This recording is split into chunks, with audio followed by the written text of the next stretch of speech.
आप सुन रहे हैं विविध भारती पिटारा।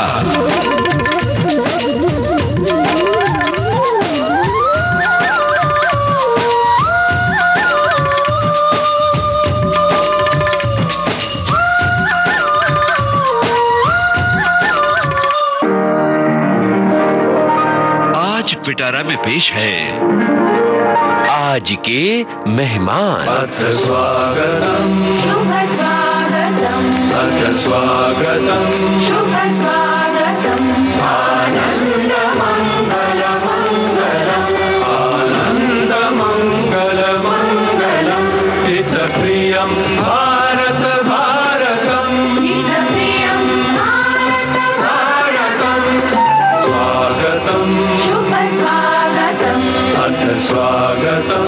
शुभ स्वागतम। एक फिल्मकार जिन्होंने साल 2001 में मचा दिया था गदर। मैं निकला ओ गड्डी लेके ओ रस्ते पर ओ सड़क में एक मोड़ आया, मैं उठ दिल छोड़ आया। धर्मेंद्र, सनी देओल और बॉबी देओल को एक साथ लाने वाली फिल्म अपने। अपने तो अपने होते हैं। साल 2010 में वो लेकर आए वीर। सुरीली अखियों वाले। उसके बाद गदर 2। फिर से एक बार उजड़ जाते हैं, ढलते इश्क में पड़ जाते हैं। और अब वनवास। यादों के झरोखों से अक्सर मैं तुमको निहारा करती हूँ। आज के मेहमान कार्यक्रम में आज हमारे साथ हैं जाने माने फिल्मकार अनिल शर्मा। तेरा फितूर जब से चढ़ गया रे। इनसे बातचीत की है रेडियो सखी ममता सिंह ने। सुनिए इस बातचीत का पहला भाग। नमस्कार, आज हम जाने माने डायरेक्टर अनिल शर्मा के स्टूडियो में आए हैं अपने प्रोड्यूसर जुबैर खान और इंजीनियर हर्क पाटले के साथ। मैं रेडियो सखी ममता सिंह। अनिल शर्मा जी, हम आपका स्वागत कर रहे हैं विविध भारती परिवार की ओर से। बहुत बहुत धन्यवाद आपका, और मैं सारे श्रोताओं को मेरा बहुत सारा नमस्कार। और ये नववर्ष में हम लोग 2025 में रिकॉर्डिंग कर रहे हैं, तो पूरे वर्ष के लिए और पूरे जीवन भर के लिए आप सबको बहुत सारी शुभकामनाएं जी। नमस्कार। शुक्रिया सर। सबसे पहले हम आपको बधाई दे रहे हैं बनवास फिल्म के लिए। जी धन्यवाद। और बनवास जो फिल्म का स्ट्रक्चर है, जो थीम है, सचमुच कहें तो हमें बड़ी पसंद आई। और वो फिल्म रुलाती भी है, कहीं कहीं जज्बाती करती है। नाना पाटेकर जो कि एक ऐसे व्यक्ति बने हैं, ऐसा किरदार निभाया है, याददाश्त उनकी खोती उनकी पत्नी के न रहने पर। फिर बड़ा ही अलग तरह का कथानक है। तो ये कथानक आपको कहाँ से मिला, कैसे आपने इसको बुना? क्या है ना, देखिए संसार बहुत तेजी से बदला है जी। वो त्रेता था जब भगवान राम वनवास गए थे अपने पिता की आज्ञा का पालन करने के लिए। आज तो घर घर में वनवास है। आप घर में रह भी रहे हैं तो हर बुजुर्ग आदमी वनवासी की तरह ही रह रहा है जी। ऐसा नहीं कि बच्चे प्यार नहीं करते, बच्चे प्यार भी करते, लेकिन समय नहीं है उनके पास। तो ये सारी बातें हम देखते थे जी। हमको महसूस होती थी। पिछले दिनों माता पिता भी नहीं रहे, तो जो एक वैक्यूम होता है वो भी हमने देखा कि पिता होते हैं, माँ होते हैं, तो उस वक्त आप कितना समय उनके पास गुजारते हैं। उतना नहीं गुजार पाते जितना शायद उनको जरूरत है, जितना उन्होंने आपके साथ गुजारा था जब आप बच्चे थे जी। तो जब नहीं रहते तो आपको ख्याल आता है कि आपसे क्या अपराध हो गया। पूरे हर व्यक्ति को जो अपने माता पिता को प्यार करता है, इसीलिए हर दिन उनको जाने के बाद याद करता है। तो मैंने सोचा कि ऐसी कोई फिल्म क्यों ना बनाई जाए जो इस बात को थोड़ा सा दर्शकों में एक जागृति पैदा की जाए जी। गदर 2 के बाद मुझे सारे चांसेस थे मैं कोई बड़ी एक्शन फिल्म बनाऊं। नाना पाटेकर साहब ने भी मुझसे कहा कि आप कोई बड़ी एक्शन फिल्म क्यों नहीं बनाते हो, ये क्यों बना रहे हो। मैंने कहा ये बनाना इसलिए कि समाज की चेतना के लिए बहुत जरूरी है, ये मेरा सामाजिक दायित्व है एज ए फिल्म मेकर। और मैंने बहुत सी ऐसी घटनाएं भी सुनी थी। ऐसी घटनाएं सुनी कि कोई आदमी अपनी माँ को उनके पिता की मृत्यु के बाद जो विदेश में रहता था वो सारी प्रॉपर्टी बेच के माँ को एयरपोर्ट लाया और एयरपोर्ट पे छोड़ के चला गया। ऐसी बहुत सी घटनाएं सुनी तो हृदय विदारित होता था, बहुत मन एकदम विचलित होता था कि ये सब क्यों। तो ये सब्जेक्ट मुझे छूता था हमेशा जी। तो मैंने सोचा कि गदर 2 के बाद समय है कि जहाँ थोड़ा सा लोगों लोगों की चेतना जगाऊं और अपना सामाजिक दायित्व निभाऊं और इस फिल्म को बनाऊं, तो मैंने बनाई ये फिल्म। और जिस तरह से लोगों ने प्यार दिया इस फिल्म को, मैंने ऐसा कभी 300 लोगों को एक साथ थिएटर में रोते देखा ही नहीं। मैंने ऐसे विजुअल देखे नहीं है। जो विजुअल मेरे पास आए, मतलब क्या बताएं। पार्लियामेंट में शो रखा, पब्लिक में शो रखा। बनवास को देखकर एक जजमेंट आ गया जी कि अब कोई भी माता पिता अगर कोई अपने बच्चों को गिफ्ट देता है, अगर वो माता पिता का ख्याल नहीं रखता, तो वो गिफ्ट डीड वापस ली जा सकती है जी। ये बड़ा ही अच्छा अचीवमेंट है और ये बड़ी अच्छी सामाजिक चेतना न्यायालय द्वारा, सुप्रीम कोर्ट द्वारा की गई है। तो बस ये सब चीजों के लिए शायद ये फिल्म बनाई थी। ये सब चीजें घट जाएं, इसीलिए इस फिल्म का ख्याल आया। जी, बड़ा अच्छा लगा कि उसमें उत्कर्ष को भी आपने रखा और उत्कर्ष को ऐसा किरदार भी दिया है कि वो नेगेटिव भूमिका भी निभाते हैं पहले, फिर बाद में वो नाना पाटेकर के लिए एक ऐसा रोल अदा करते हैं जिसको सबको करना चाहिए, एक भटके हुए पिता को। तो बताइए, उत्कर्ष आपके बेटे हैं निजी जीवन में, लेकिन पर्दे पर उन्हें डायरेक्ट करना कैसा अनुभव रहा वनवास फिल्म के लिए? बहुत ही अच्छा रहा। मैंने तो गदर 1 से उसको करता आ रहा हूँ, जहाँ छोटा बच्चा था, फिर जीनियस, फिर गदर 2, ऐसे बहुत सारा करता रहा हूँ। और जब मैं पिक्चर करता हूँ उसके साथ एज ए डायरेक्टर, तो मेरा एक्टर और डायरेक्टर का ही रिश्ता रहता है, क्योंकि सेट पे वही रिश्ता रह सकता है। घर में ठीक है होता है, मैं उससे बहुत डिस्कशन करता हूँ, बहुत सारे राय मशवरे भी लेता हूँ। 5 साल अमेरिका में पढ़ के आया है, काफ़ी उसको सिनेमा की समझ है, फिल्म यंग है, यूथ है, आज के हालातों को भी समझता है, आज की यूथ की भावना को भी समझता है। तो बहुत सारी उसके साथ बातें होती हैं घर में, लेकिन सेट के ऊपर हमेशा एक्टर और डायरेक्टर एक्टर जो कुछ उसे सही लगता है वो मुझे बोलता है कि पापा मैं ऐसा करना चाहता हूँ, और मुझे जो सही लगता है मैं वैसा ही करता हूँ। मतलब कि मुझे सेट के ऊपर ये लगता ही नहीं वो बेटा है मेरा। मुझे तो जो कलाकार है, पार्ट 2 मिनट भी लेट अगर कभी हो जाए तो बहुत गुस्सा आ जाता है, एक शॉट भी ऊपर नीचे हो जाए तो बहुत गुस्सा आ जाता है। लेकिन अक्सर ऐसा होता नहीं है, ना तो टाइम से वो लेट आता, ना शॉट उसका खराब होता, इतना इन्वॉल्व हो जाता है। I really enjoy working with him. जी, एक गाना सुनते हैं, वनवास फिल्म का है, फिर उत्कर्ष के बारे में और बातें करते हैं। वनवास का कौन सा गाना सुनवाएं?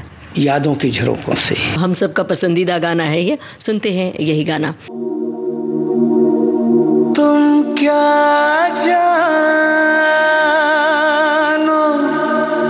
हो मेरे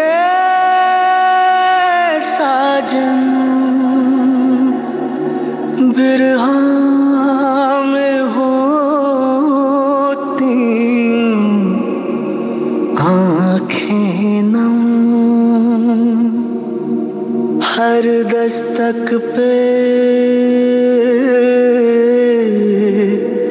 हर आहट पे लगता है कि आ गए हो तुम।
मुझ में कितनी नादान हो तुम,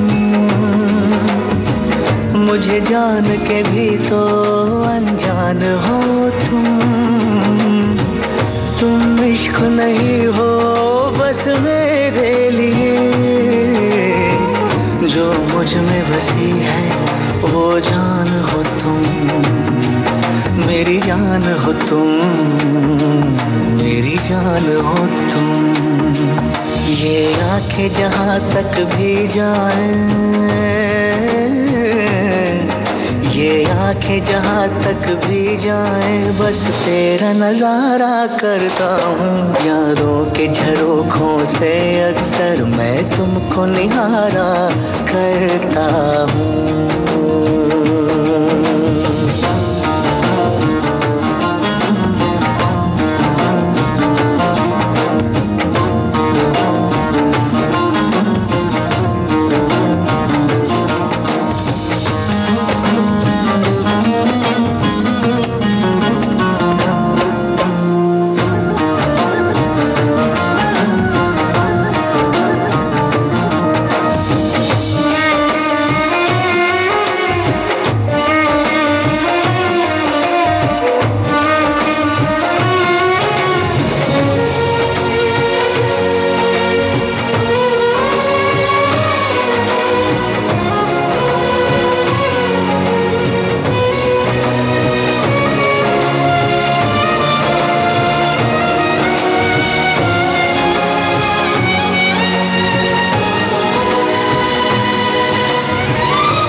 अक्सर मैं तुमको निहारा करता हूँ। यादों के झरोखों से अक्सर मैं तुमको निहारा करता हूँ।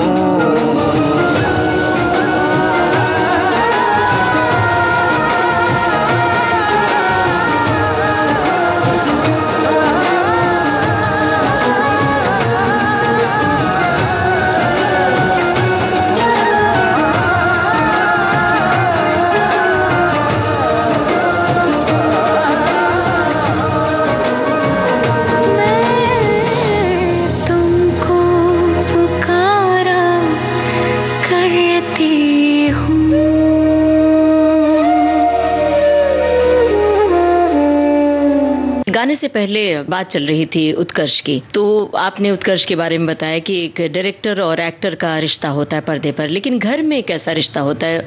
बच्चे शरारत भी करते हैं और कई बार जिद भी करते हैं, कई बार मुश्किल में पड़ जाते हैं माता पिता, खास तौर से जो बहुत व्यस्त रहते हैं। तो आपके साथ कभी ऐसा? मेरे साथ तो भैया भगवान ने मुझे बहुत समय दिया बच्चों के साथ गुजारने का। मैंने हर फिल्म में 1-2 साल का अंतराल लिया। मेरे जीवन में ये बहुत ऐसा था, मैं क्योंकि फिल्मकार हूँ, कहानियां लिखता हूं, तो मैं जानता हूं कि बच्चों का बचपन खो जाता है। माता पिता बच्चों को बचपन देख ही नहीं पाते, काम में इतने व्यस्त रहते हैं।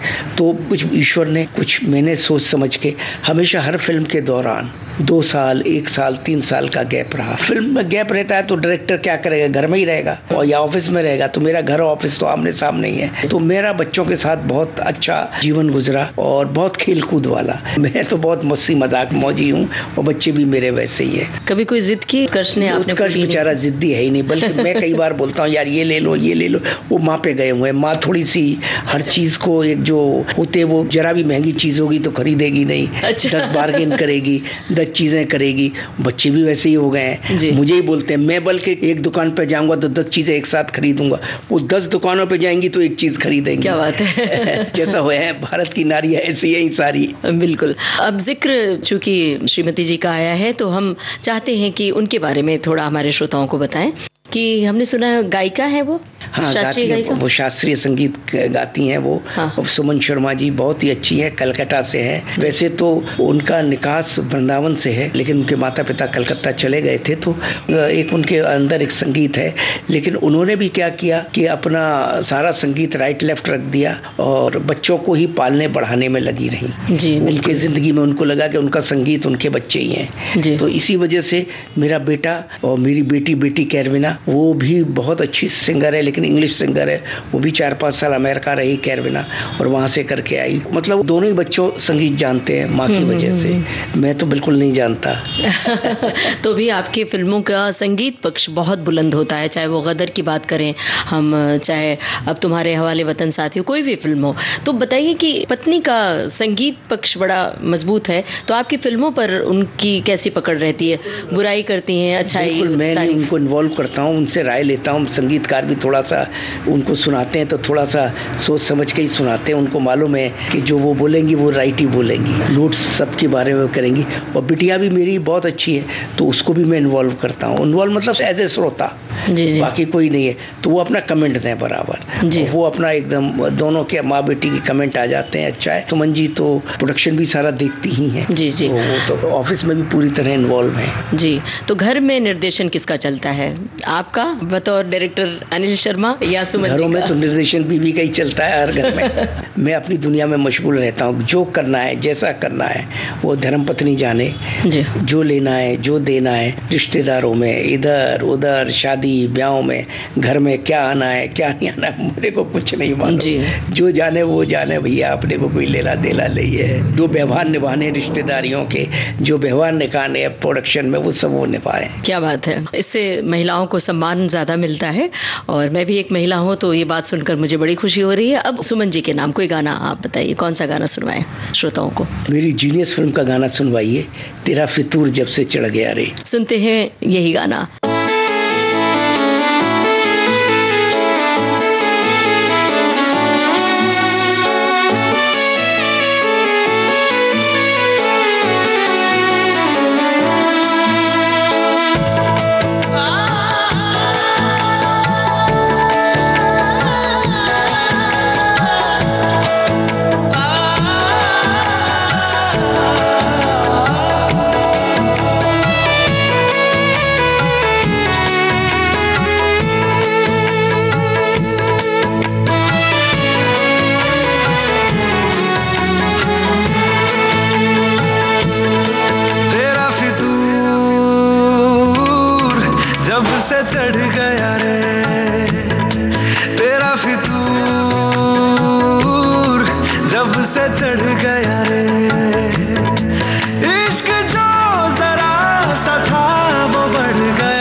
आती है, लबों पे लिखी है मेरे दिल की ख्वाहिश, लफ्जों में कैसे मैं बताऊं, एक तुझको ही पाने की खातिर सबसे जुदा मैं हो जाऊं।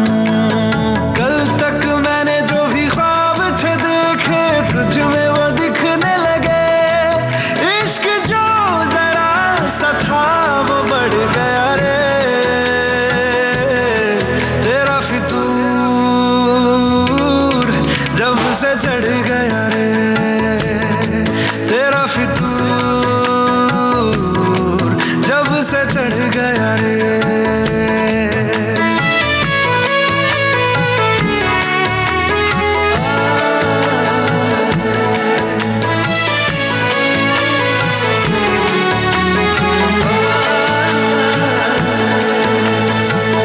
हम थोड़ी देर पहले वनवास फिल्म की बात कर रहे थे। अनिल जी बताइए कि वनवास में नाना पाटेकर को आपने कहानी सुनाई, तो एक तो बताइए कि कैसा था वो समय जब आपने नाना पाटेकर को कहानी सुनाई, उनकी क्या प्रतिक्रिया थी, रिएक्शन क्या था, और उनके साथ काम का कैसा आपका एक्सपीरियंस था?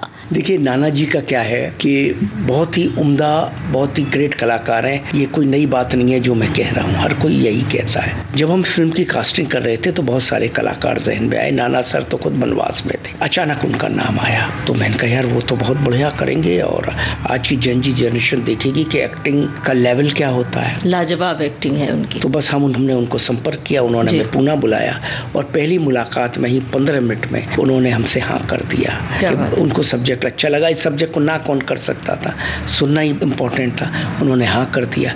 बस उसके बाद शुरू हो गए उनके साथ काम करना, मतलब 1 मिनट कभी सेट पे हमारा खराब नहीं किया उन्होंने, टाइम पे आना, टाइम पे जाना, और 8 घंटे का काम 6 घंटे में, 4 घंटे में खत्म हो जाना उनके साथ हुआ। So my experience working with Nana Patekar sir is extraordinary. I am the happiest person to work with him. जी बिल्कुल, विराट एक्टर माने जाते हैं और उनकी अदायगी के हम सब कायल हैं। और की ओर चलते हैं, बड़ी ही जज्बाती फिल्म और हम सब के दिलों को जोड़ने वाली फिल्म। तो इस फिल्म के बाद और गदर 2 बनाई आपने, एक लंबा गैप था, तो आपको कोई रिस्क नहीं लगा कि इतने लंबे समय के बाद गदर 2 आ रही? गदर 2 मैं तभी बनाना चाहता था जब मुझे इमोशन का बॉम्ब मिल जाए, जैसे गदर 3 मैं तभी बनाऊंगा जब मुझे इमोशन का एटम बॉम्ब मिल जाएगा। तो उसका बॉम्ब ढूंढने में 20 साल लग गए। मुझे मालूम था तारा सिंह का किरदार लोगों को पसंद आएगा और लोग देखना चाहेंगे उनका बेटा जीते बड़े होकर क्या करता है, क्योंकि जीते से भी बहुत लगाव हो गया था लोगों को। तारा, जीते, सकीना, इन तीनों किरदारों से बहुत लगाव था। तो तारा, सकीना को तो लोग दे चुके थे, ये वो मिठाई थी वो खा चुके थे, लेकिन जीते वाली मिठाई खाई नहीं थी। जीते बड़ा होकर क्या करेगा, तो मैं जानता था लोगों का इंटरेस्ट होगा और वही इंटरेस्ट एडवांस बुकिंग में दिखा, वही इंटरेस्ट ऑडियंस थिएटर में दिखा।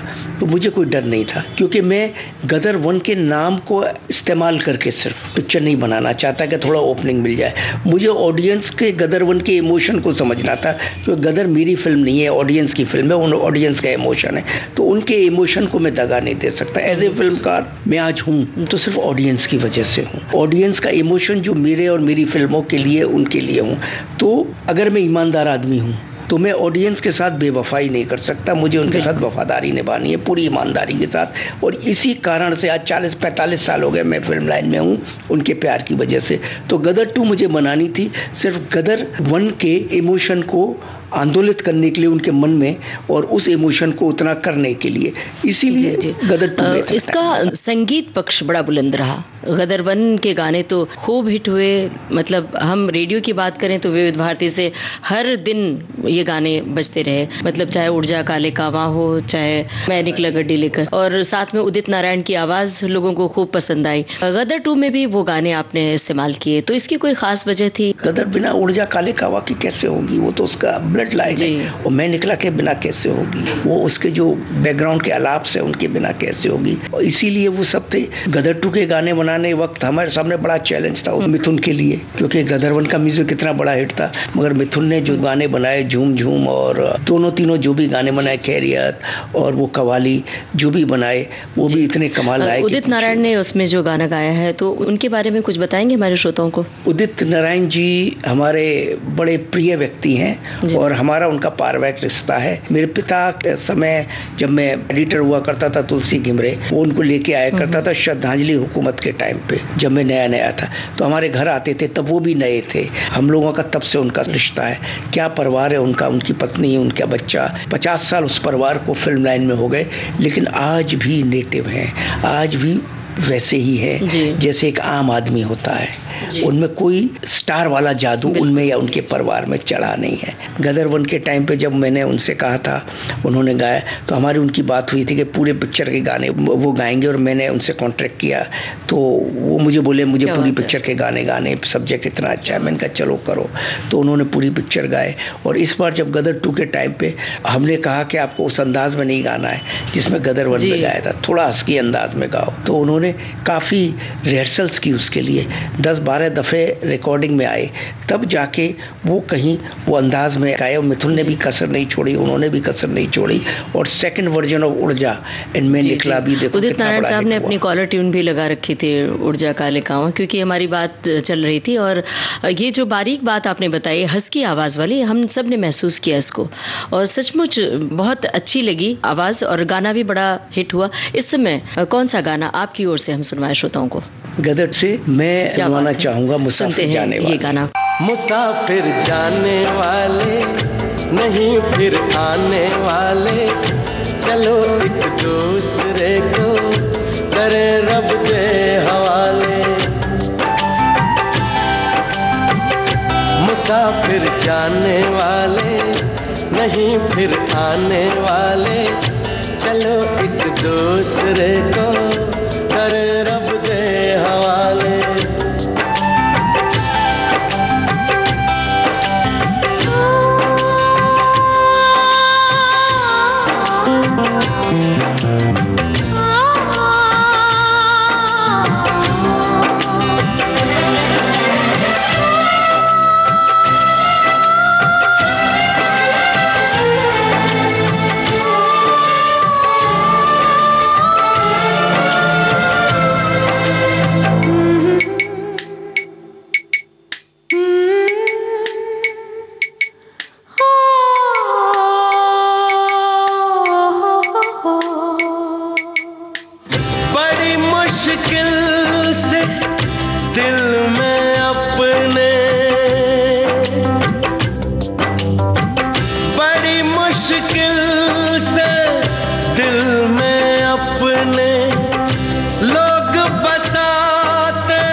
सपने ये सपने शीशे के खिलौने टूट के बस लगते हैं रोने।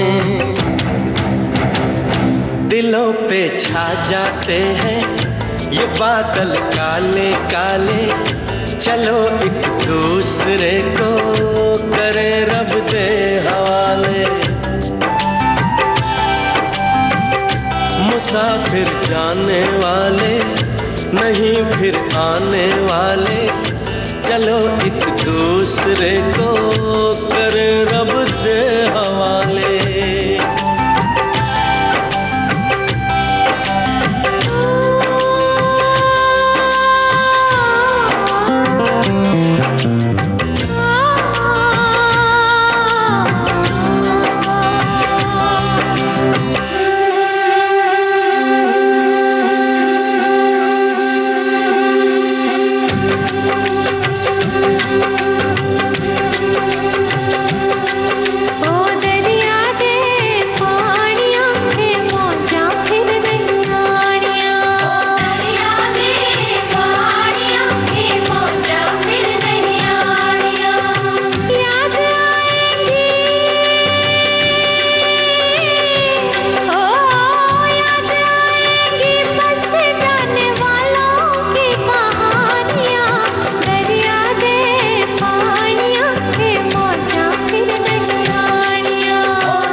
गया पानी।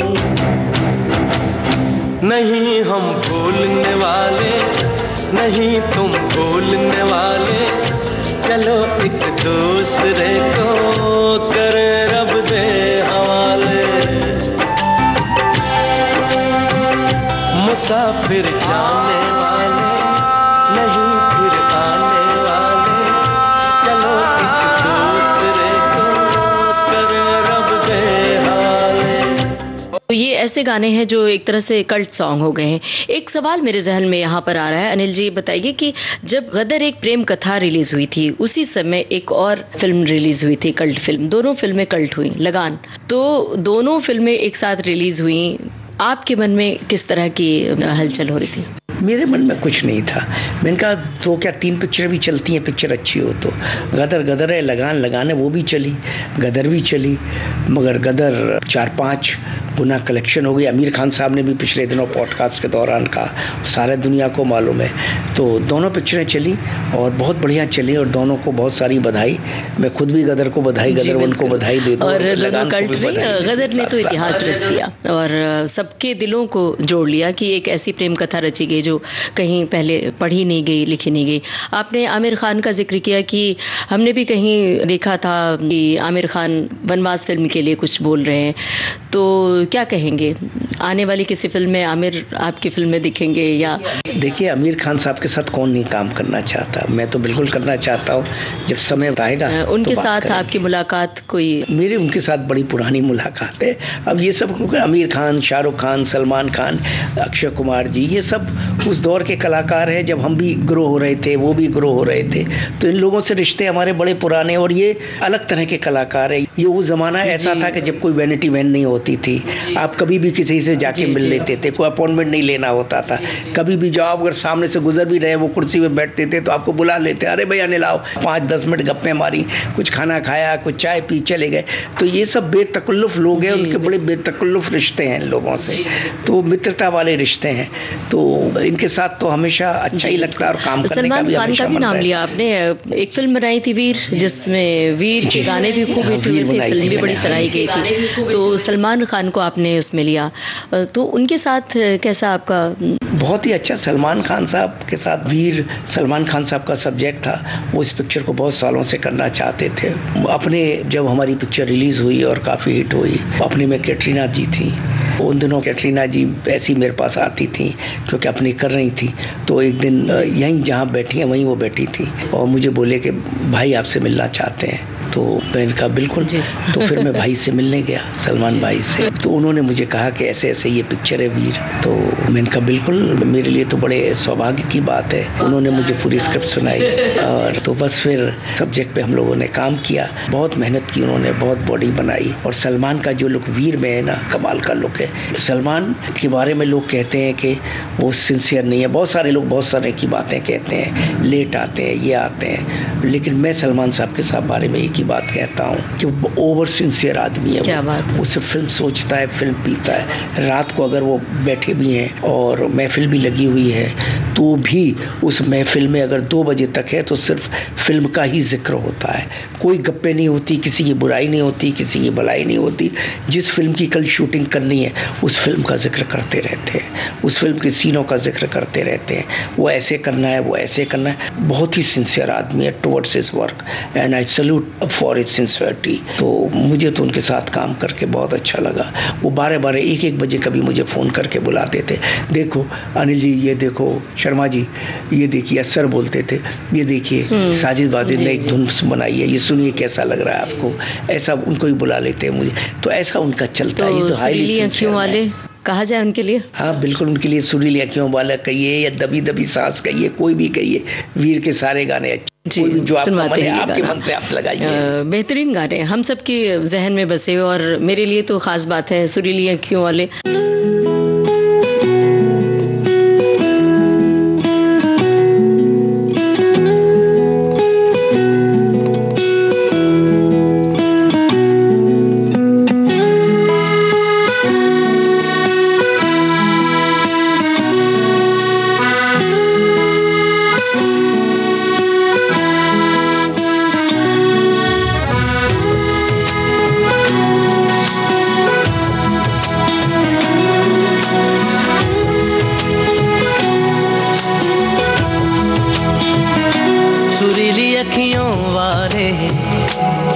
है तेरी अखियों से बहती है नींदें और नींदों में सपने,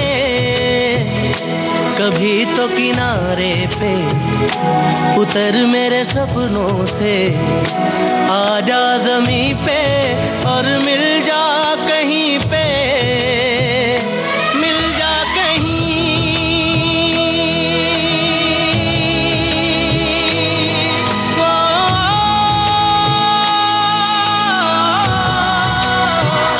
मिल जा कहीं समय से परे, समय से परे, मिल जा कहीं।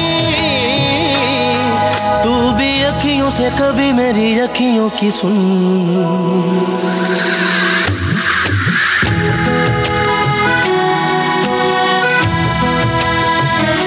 सुरीली अखियों वाले सुना है तेरी अखियों से।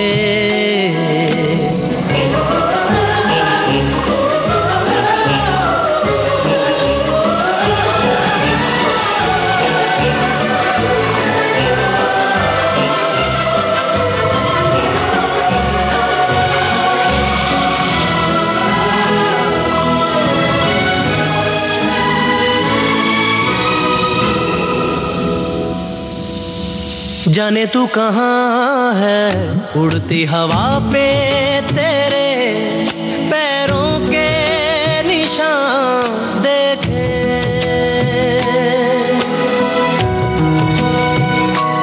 जाने तू कहाँ है उड़ती हवा पे तेरे पैरों के निशान देखे,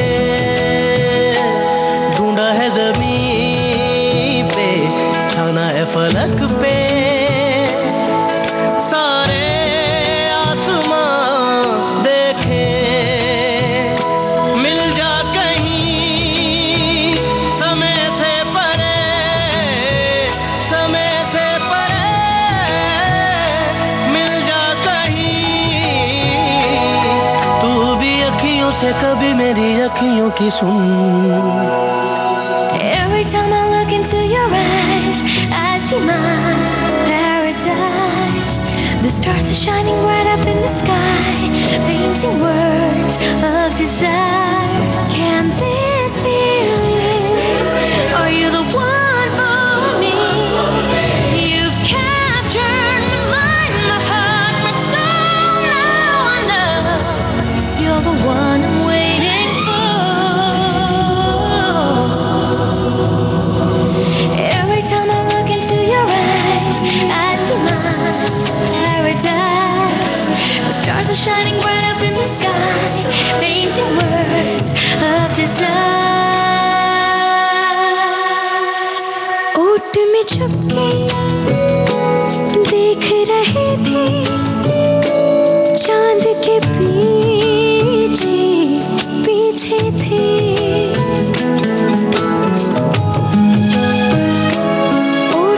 छुपके देख रहे थे चांद के पीछे पीछे थे, सारा जहां देखा देखा ना आँखों में, पलकों के नीचे थे। आंचल कहीं समय से परे,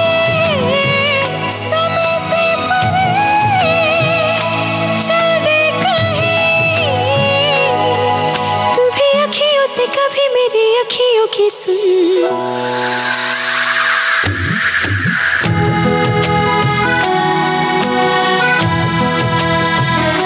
सुरीली अखियों वाले सुना है तेरी अखियों से, सुरीली अखियों वाले सुना दे जरा अखियों से, सुरीली अखियों वाले सुना दे जरा अखियों से। और अब हम आपकी फिल्म अपने की बात करते हैं। फिल्म अपने, सिनेमा हॉल में हमने देखा कि अगल बगल के लोग भी रो रहे हैं, हम सब रो रहे हैं, हम अपने परिवार के साथ, मैं अपने हस्बैंड के साथ रो रही हूँ, वो रो रहे हैं। तो अपने के बारे में बताइए, कहाँ से ये आइडिया आया आपको अपने बनाने के लिए? देखिए, मुझे तीनों ड्यूल्स के साथ पिक्चर बनानी थी। धर्म जी मुझे बोलते थे ये करो, सनी भी बोलते थे, बॉबी भी बोलते थे, एक पिक्चर हम तीनों के साथ। अब कई सालों तक, गदर के बाद से ये सिलसिला चलता रहा, कई सालों तक हम कहानियां बनाते रहे, लेकिन जो राइटर लाए या हमारा मन भी जो कहानी का है, वो तीनों को एक्शन बनाता था। एक डॉन है, उसके डॉन के 2 बेटे, एक ये है, एक वो, या 3 डॉन है। अरे मैं इनका फिल्म में बार बार सोचता था एक ही धर्मेंद्र काफी है सारे विलेनों को खत्म करने के। 3 लोग क्या करेंगे, ये किसको मारेंगे, कितने 300 विलेन लाएंगे क्या? मैंने कहा मुझे एक्शन छोड़ के कुछ भी बनाना है। तो अल्टीमेटली कोई कहानी नहीं आ रही थी। एक दिन फाइनली मैं थक गया, मैंने कहा अब नहीं मुझसे होती भाई, अब मैं किसी और हीरो के साथ फिल्म बनाता हूँ या सनी के साथ सोलो बनाता हूँ, ये तीनों ड्यूल नहीं होंगे। कि अचानक उस लम्हे में कथा आ गई। 1 मिनट लगा इस कथा, इस विचार को आने में, और आ गया। और मैं इतना एक्साइट हो गया, कहानी आती, मैंने धर्म जी को सुनाया, सनी को सुनाया, बॉबी को सुनाया, सुनाते सुनाते 1.5-2 घंटे का नरेशन बन गया। ऐसा कहानी अपने आप सीन्स लेती आई, अपने आप सीन्स बनाती गई कहानी, और लोगों ने खूब सराही। तो इसमें कहानी में आपका कितना योगदान था, मतलब कहानी लिखने में? मेरा तो हर स्क्रिप्ट में योगदान रहता ही है, एज ए डायरेक्टर रहता ही है। राइटिंग मैं करता ही हूँ हमेशा राइटर के साथ, और बेसिकली तो मैं सबसे पहले तो राइटर हूँ। मैंने पहली 5-6 फिल्में तो मैंने खुद ही लिखी थी, इसमें कभी कोई राइटर ही नहीं था। बाद में मेरे काम इतना आ गया और मैं चाहता था कि लोगों के साथ जुड़ना, उन लोगों के नए विचार आना, तो मुझे इत्तेफाक से राइटर भी सब बहुत अच्छे मिले। शक्तिमान जी मिले, नीरज पाठक मिले, शब्द कुमार जी मिले, अभी सुनील सरवैया, अमजद, ऐसे बहुत सारे अच्छे अच्छे राइटर मुझे हमेशा मिलते रहे, जिन्होंने हमेशा मुझे बहुत अच्छा और कथानक अलग तरह से चुनकर ले आते हैं, बड़ा अच्छा लगता है। क्या राइटर का भी इनपुट आ जाता है तो थोड़ी नई बात और ज्यादा आ जाती है। मेरे पास जो है वो तो आएगा ही, देखो कहानी में दूसरे का भी कुछ इनपुट आ जाएगा तो 1 और 11 हो जाएंगे। और ये आपकी उदारता है जो फिल्म को और उत्तम बनाती है, अच्छा बनाती है। तो अब आगे बढ़ने से पहले बात अपने की चल रही है, तो फिल्म अपने का गाना सुनवाए। अपनों को बनवास, ये संसार का परिवर्तन है, वहां से लेके यहाँ तक का सफर है। ये एक सिक्के के 2 पहलू हैं, एक पहलू है अपने ही तो अपने होते हैं, और दूसरा पहलू है अपने ही देते हैं अपनों को बनवास।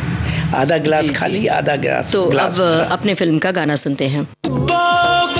सब सपने होते हैं, अपने तो अपने होते हैं, अपने तो अपने होते हैं।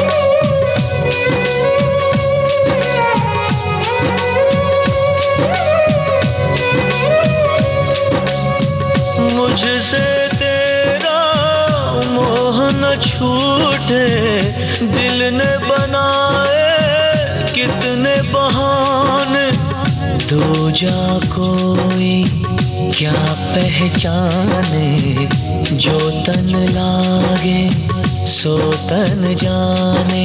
बीते गुजरे लम्हों की सारी बातें तड़पाती है, दिल की सुर्ख दीवारों पे बस याद ही रह जाती है।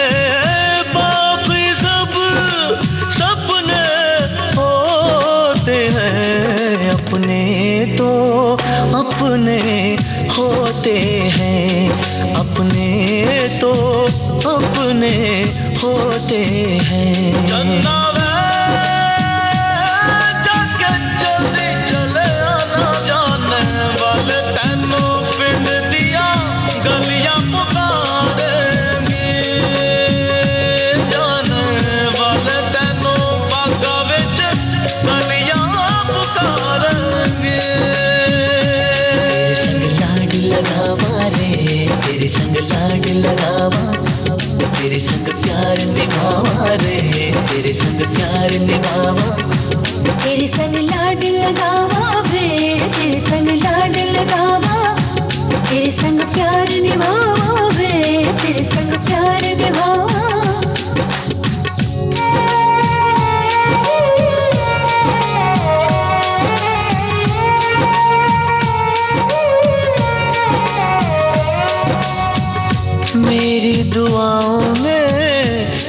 ना असर हो, हर दर्द गम से तू बेखबर हो।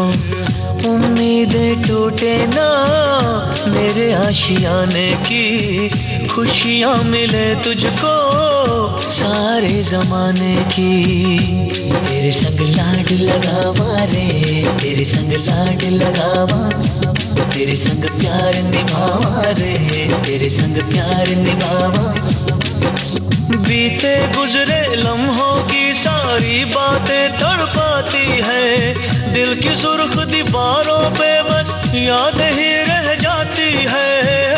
बाकी सब सपने होते हैं, अपने तो अपने होते हैं, अपने तो अपने होते हैं।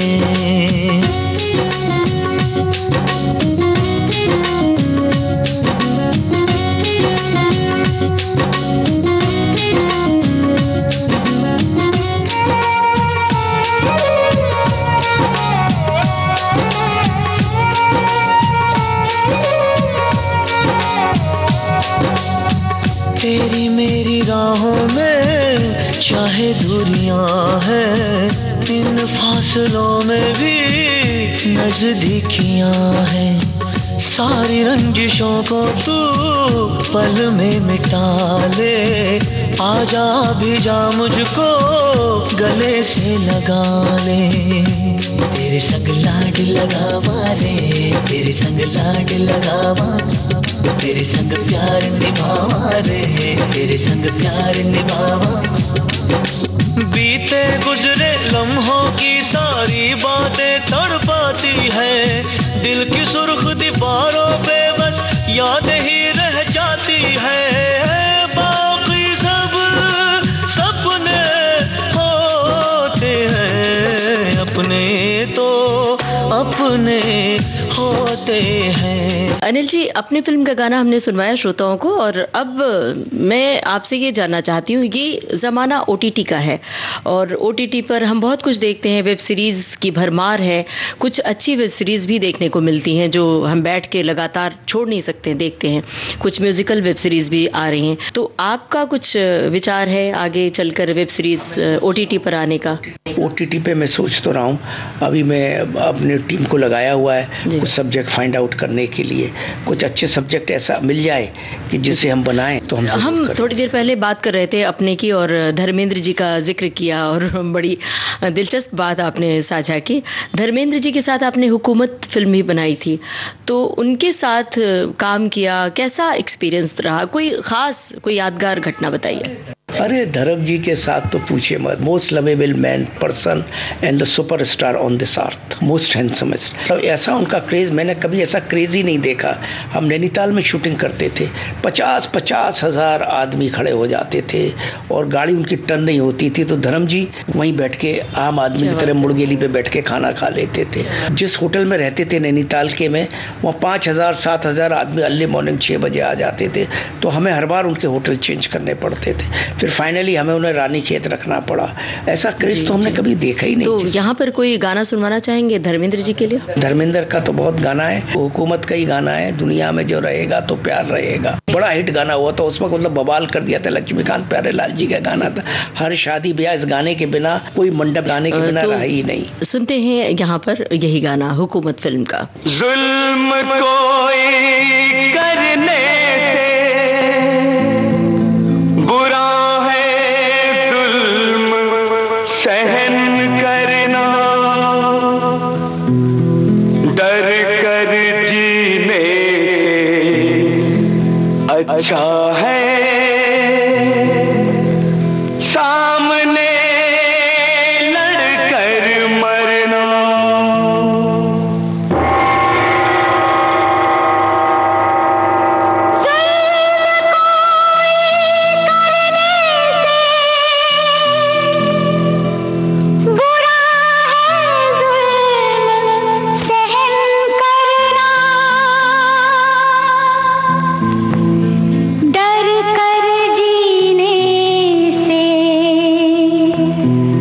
अच्छा है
रहा तो संसार रहेगा, दुनिया में कुछ रहेगा तो बस प्यार रहेगा। प्यार रहेगा, दुनिया में कुछ रहेगा तो बस प्यार रहेगा।